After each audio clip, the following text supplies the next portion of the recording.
Olá amigos, meu nome é Isabela e esse aqui é o meu canal. Vocês perceberam que a gente tá num lugar diferente hoje, né? Estamos na sala da minha casa. Por que, Isabela? Porque eu não estava conseguindo gravar no meu quarto. Não tava me sentindo bem, não tava me sentindo legal. E aí eu vim aqui pra sala da minha casa. Tô aproveitando que tá cedo e minha mãe ainda está dormindo. Porque hoje eu acordei muito cedo e contei tudo lá nos meus stories, então se vocês quiserem me segue lá pra saber a história. Hoje nós vamos falar sobre coisas que eu aprendi na terapia e que eu queria passar pra vocês. Então, vida pré-terapia e vida pós-terapia. O que eu aprendi nesses 8 anos de terapia que eu faço? E eu fiz uma listinha de 5 coisas que eu vou comentar com vocês, que eu acho muito importante vocês começarem a analisar se vocês já fazem terapia e se vocês estão aprendendo as mesmas coisas, se vocês estão aprendendo coisas diferentes, se isso é uma coisa que você já aprendeu, se você era assim antes, se você não era. E comente aí nos comentários se você quiser compartilhar essa história com todos nós. A primeira coisa que eu aprendi na terapia e que eu vou compartilhar com vocês é me cobrar menos. Eu nasci do útero da minha mãe já me cobrando absurdamente. Eu achava que eu tinha que ser perfeita em tudo e até hoje eu tenho esse pensamento no fundo assim na minha cabeça. Tenho um pouco de dificuldade ainda, né, de mostrar meu conteúdo para as pessoas, de falar o que eu sei fazer, porque eu fico ainda meio insegura. Porque eu sempre acho que no fundo da minha cabeça, eu acho que eu tenho que ser perfeita. E isso é uma coisa que eu levei pra terapia. Desde o início, né? Desde lá, 8 anos atrás, quando eu era um mero feto indo pra terapia, eu já levava essa questão. Sempre foi muito estranha a forma que eu me cobrava. Eu me cobrava muito mais do que os meus próprios pais me cobravam. Eu me exigia ser uma perfeição que eles não estavam me cobrando, sabe?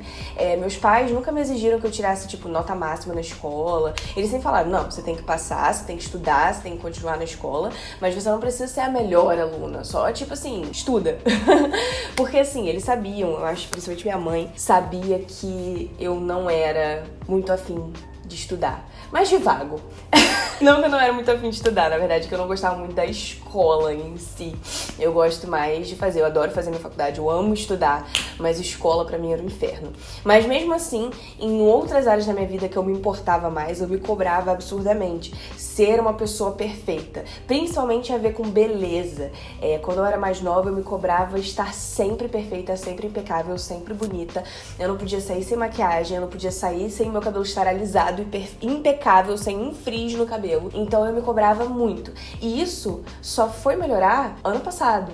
Esse ano, assim, mais ano passado, no final do ano passado, que eu comecei a perceber, caraca, cara, eu boto muita pressão em cima de mim. Eu já sabia disso, mas eu comecei a realmente notar, comecei a me perdoar mais, a me dar um espaço maior e não ficar tão obcecada com essas questões. A segunda coisa é fazer análise dos meus sentimentos. E isso é uma coisa que eu converso com todos os inscritos que me procuram lá, falando que estão desesperados, porque estão com crise, ou estão tendo ansiedade, ou estão com crise do border. É o que eu sempre falo, gente, analisar os nossos sentimentos é uma das coisas mais preciosas que a gente pode aprender na nossa vida. Porque a gente não é criado para analisar nada. Esse é um fato. A gente nasce, a gente é jogado dentro de uma escola, a gente tem que aprender o que os professores passam, a gente faz provas, a gente chega na faculdade, faz as mesmas coisas, a gente vai pro trabalho, é a mesma coisa.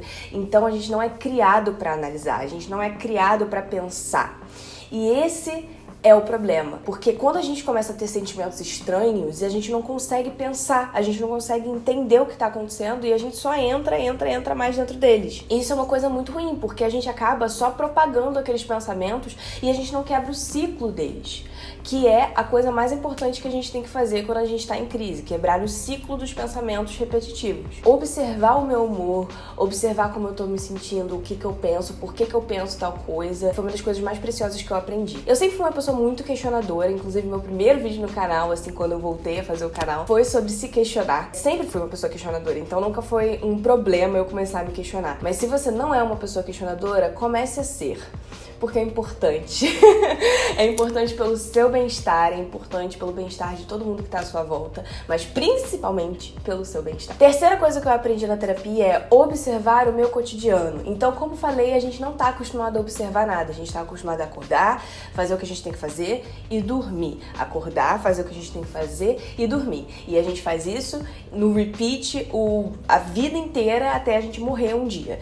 E isso não é nem um pouco saudável, porque a gente não observa nada que tá acontecendo. Eu sou uma pessoa muito ansiosa, eu tenho muita dificuldade em ficar em silêncio. E até hoje eu não consigo muito praticar meditação. Mas eu tento, às vezes, quando eu tô muito nervosa, eu tento praticar meditação e eu faço uma coisa chamada atenção plena, que é justamente você fechar os seus olhos e começar a observar, ouvir os sons do ambiente. Queria só frisar que a atenção plena não é só você escutar o barulho do ambiente, isso é uma das formas de você praticar, mas existem várias. Então, se vocês quiserem, eu vou deixar um link na descrição para vocês irem ver um livro que fala sobre isso, ou vocês podem também procurar no Google artigos que falem sobre atenção plena. Mas não é só escutar o ambiente, é só que eu não falei isso no vídeo. E aí, isso é uma escala pequena de observação, né? Tipo, quando a gente faz uma meditação assim. Mas, observar o nosso ambiente também pode ser observar mais as pessoas que estão à sua volta, os sentimentos dessas pessoas, olhar mais pro que essa pessoa tá passando, observar mais a vivência de outras pessoas. E isso é uma coisa muito importante porque cria um sentimento de empatia. A gente aprende a se botar no lugar do outro sempre. E isso é uma coisa muito importante de se ter na vida. 4. Entender que todo sonho é importante de ser discutido. E sonho que eu tô falando é sonho, dormir. Aí você fala, Isabela, mas tudo aqui era uma questão de, autoestima, autoaceitação, e agora você veio falar de sonho? Sim.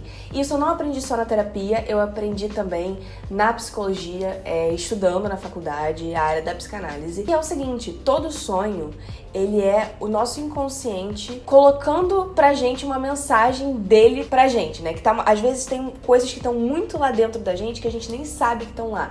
E a gente sonha de formas muito lúdicas, de forma muito fantasiosa, porque justamente o nosso consciente não quer que essas coisas que estão no nosso inconsciente venham até ele, que é pra gente não sofrer.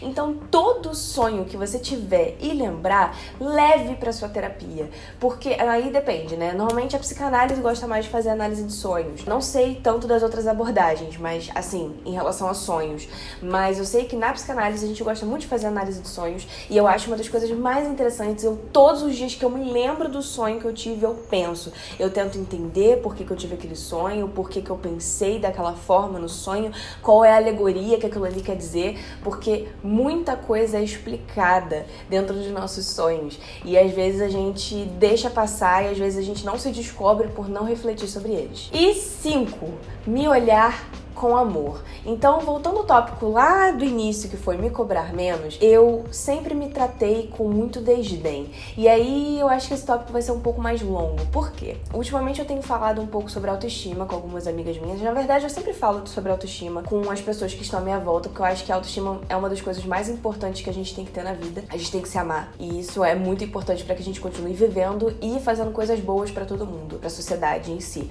Mas eu tenho conversado sobre o fato de a gente às vezes se tratar com muito ódio. E aí, uma pergunta que eu tenho pra fazer pra você. E isso vai ser uma discussão que eu vou trazer em um próximo vídeo que eu vou gravar logo depois desse, tá? Você já pensou em como você se trata? Você trataria as pessoas que você ama do jeito que você se trata? Daí você vai falar, mas Isabela, eu não me amo. Aí eu falo, cara, mas você é a única coisa que você tem de verdade. Você já pensou nisso? Você, o seu corpo, a sua mente é a única coisa que você tem de verdade. E isso não é pra ser uma coisa ruim, hein? Tipo, ai meu Deus, então imagina, se essa é a única coisa que eu tenho, então eu não mereço viver. Não, já tô até antecipando seu pensamento. Na verdade, isso é pra ser uma coisa boa, porque você tem um corpo, você tem uma mente, que você pode fazer tantas coisas, tantas possibilidades no mundo. E é claro, o mundo é cruel, o mundo é difícil, nada é muito fácil na vida, nada vem de mão beijada, a gente não pode achar que as coisas vêm aqui, meu Deus, ó, que paraíso, que mundo lindo. Não, as coisas são difíceis.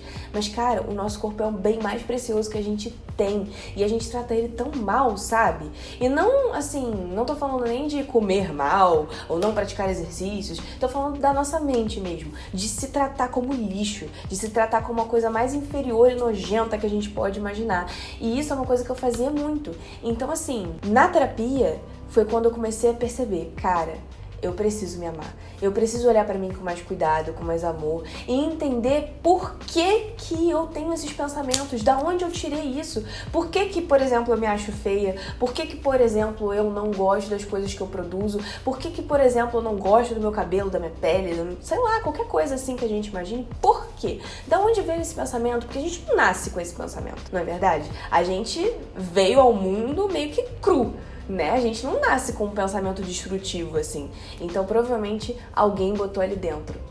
E é isso que eu tentei descobrir. E aí, na terapia, eu, dessa forma, aprendi a me amar um pouco mais. E isso foi uma das descobertas mais maravilhosas da minha vida. Enfim, é isto. Eu espero que vocês tenham gostado desse vídeo. Me segue lá nas redes sociais pra gente conversar, bater um papo. E, gente, meu canal não é monetizado, então, por favor, manda pra todo mundo que você conhece e acha que pode ouvir esse vídeo, porque eu tô precisando, tá bom? Desculpa o barulho do fundo, porque eu estou na minha sala, então não tô no meu quarto com tudo fechado, e aí fica mais eco. Enfim, um beijo, até o próximo vídeo.